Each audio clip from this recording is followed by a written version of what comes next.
His Excellency George Natembeya, thank you so much for making time for us, Governor. So, Governor, will this strategy work this time? The 3-day ultimatum for disarmament and the deployment of KDF? I hope so. I hope so. Because where we are is only the military that can deal with this problem. What I want to assure Kenyans that within those 3 days, very few people will surrender firearms, if at all, because each community will be waiting for the other one to surrender first. And those that will be surrendering firearms are those that have got many. Maybe I've got 6, and then you surrender one, which is most useless.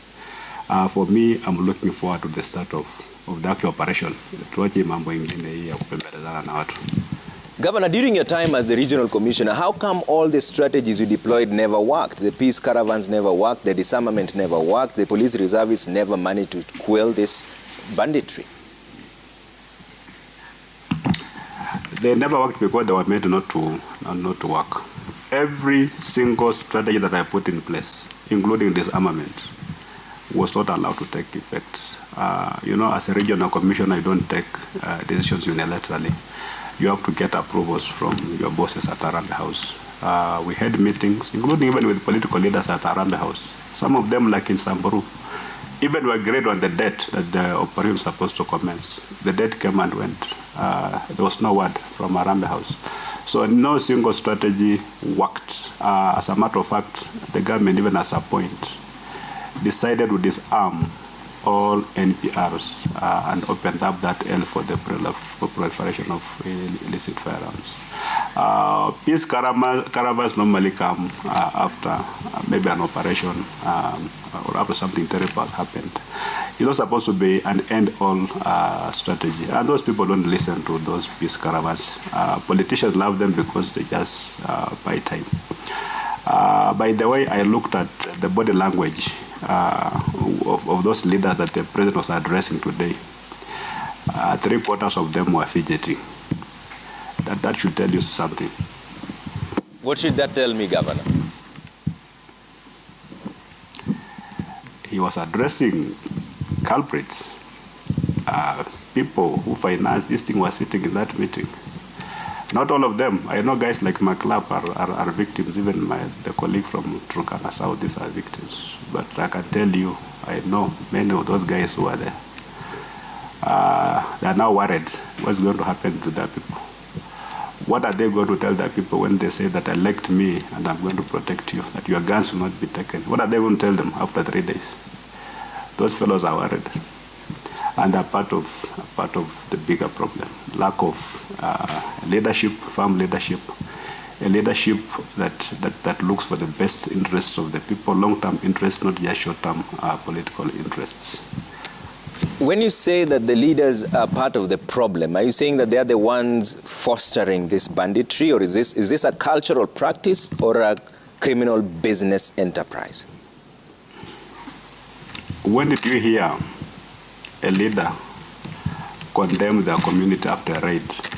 That maybe the Turkana have raided the Pokot, and we hear a Turkana leader condemn his kinsmen for doing that. Or we hear a Pokot leader, after their community have committed an atrocity, for them to come out and say, this one is wrong, you've done wrong. When was the last time did you hear that?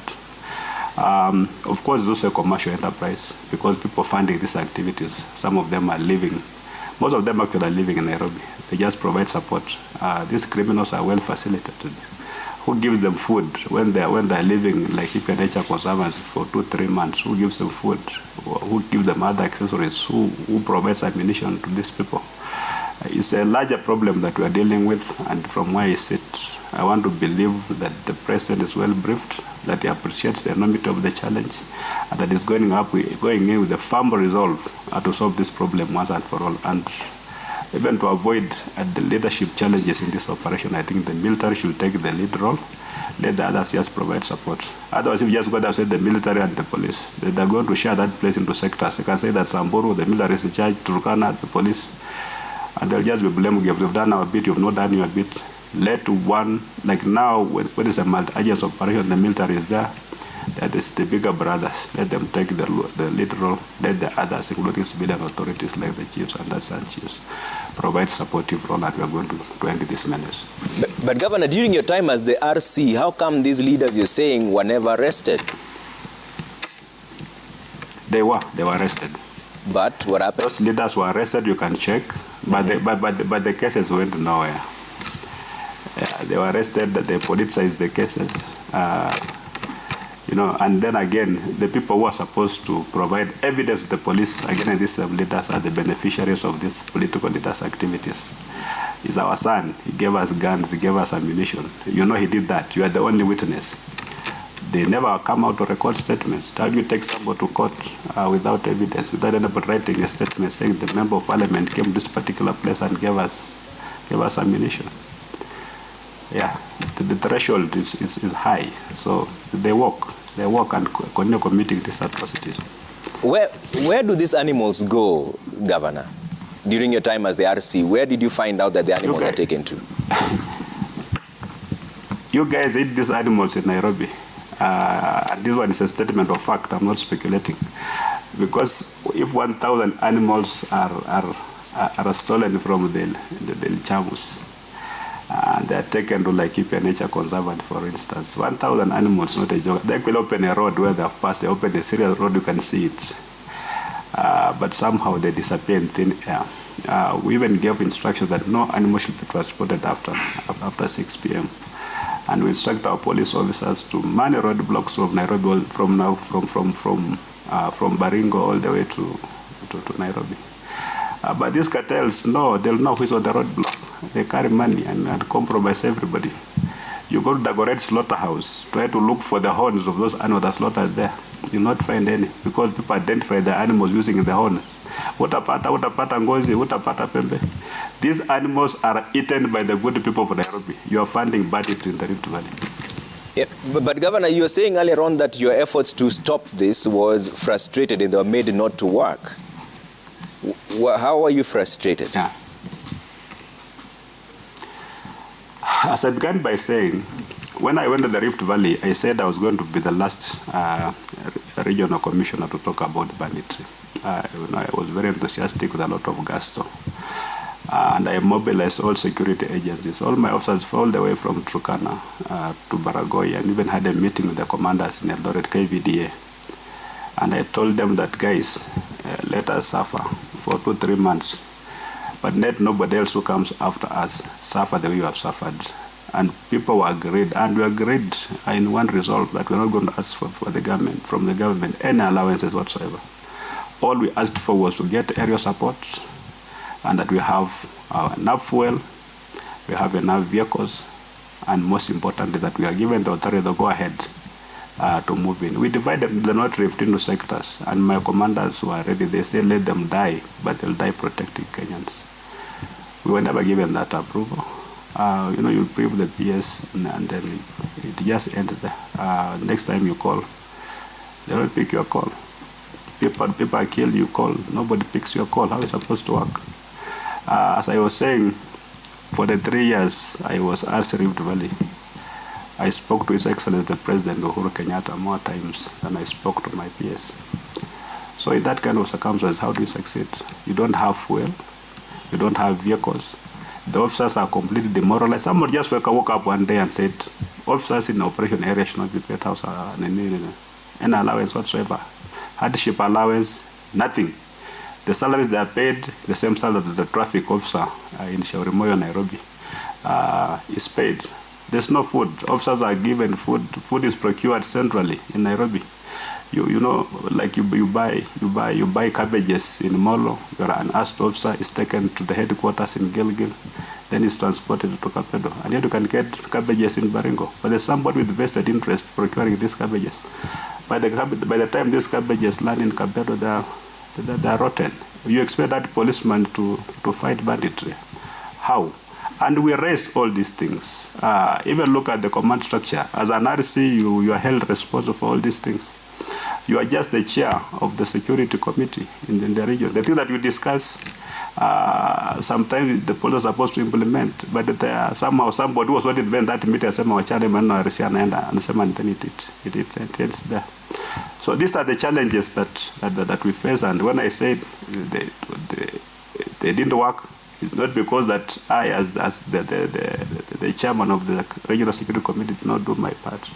I did my part, and I wanted to end that menace, but I wasn't allowed to end it.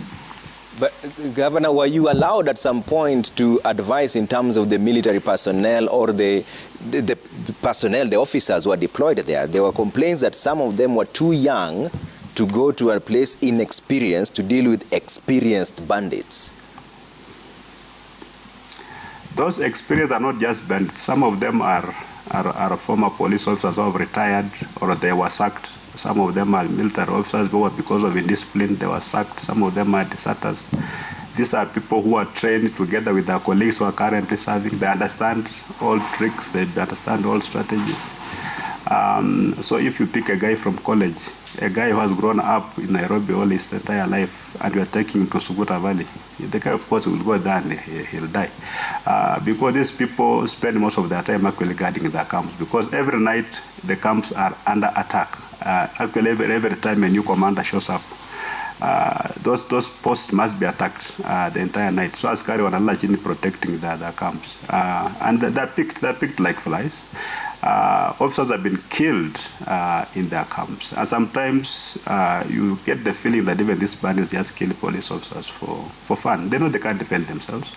And officers have been sold fear that, you know, if you kill somebody, you're going to face IPOA. The best police officer in this country today is the one who doesn't use his firearm. Make sure that you don't use any bullet at all.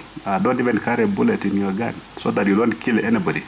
That's why if you check, all those officers who have died because of a bullet, the bullets entered through their back. It means that they were running away. That's the kind of shooting we have. That's why bandits are so emboldened. They operate with very high levels of impunity, and they get political cover from their leadership. I'm not surprised that almost all leaders from that section, even those who are not elected on Kenya Kwanza, want to join Kenya Kwanza now, because they think they're going to get political cover. But I like what the president has said. I've looked at this body language. I believe he's made a resolve that this thing must end, and that it will end. But when you said that this can only be handled by the military, were you saying then that the other officers were not experienced enough, or they are not equipped enough to deal with the magnitude of banditry? They are not well equipped. To deal with that menace, you need helicopter gunships with the aerial capability not to dismantle these gangs, because the terrain in which they operate is very, very difficult. Unless you've got an aerial support that will ensure that these criminals are first of all hit from the air, and then now the infantry, the soldiers, police officers on foot can now move in. The police do not have that capability. That capability is only with the military. Those places, you tell your officer to walk in on foot, all of them will die because they'll walk into ambushes. And the way these characters operate, they'll keep quiet, hide in the caves, let these officers move in. So now they try to come out, they can't come out because they're all surrounded from all corners, and all of them are just killed like that. But with the military, I believe they're going to be given, like a carte blanche for them to be allowed to use whatever is at their disposal. And I believe our military is professional. Within 1 month, if they move in and move in properly with all the arsenal, knowing that, let them not think that dealing with the ragtag kind of situation. These are people who are battle-hardened, people who are prepared to take on the military, because we tried when I was RC and they took on the military. They fired at the military helicopters, they killed soldiers, and actually died with the government. But I was surprised the response was mute. It wasn't equivalent to the level of provocation that these people had done. Yeah, Governor, before I take a quick break, you had mentioned earlier on that your calls weren't being picked. Is this one of the reasons why you decided to leave the security administration and get into politics now? The main reason was that I remember there was a GSU officer Laikipia. And you know, we have got watchtowers there. So some of them do it at night, and then they, you know, in the morning they start thing called changeover. So during changeover, I think the guy was on air duty, slept a bit, and a bandit moved very close to that watchtower, about just 25 meters. So during changeover, this young man, 24-year-old Kamba boy, you know, after changeover, he went and sat on that thing up there, and he was shot in the head, and we could not even get an ambulance to transport that fellow to hospital. That boy, we tried all our means to get him to Medihill. Actually, we told the Medihill management to go and get that boy from Laikipia. And when I talked to them, to the hospital management, they told me it was going to be just be a vegetable, because the brains were out of his skull. But the worst thing, that my commander had already reported that the officer was dead. They never bothered to feed this guy in a hospital. And then I tried to call even Nairobi, nobody was picking my call.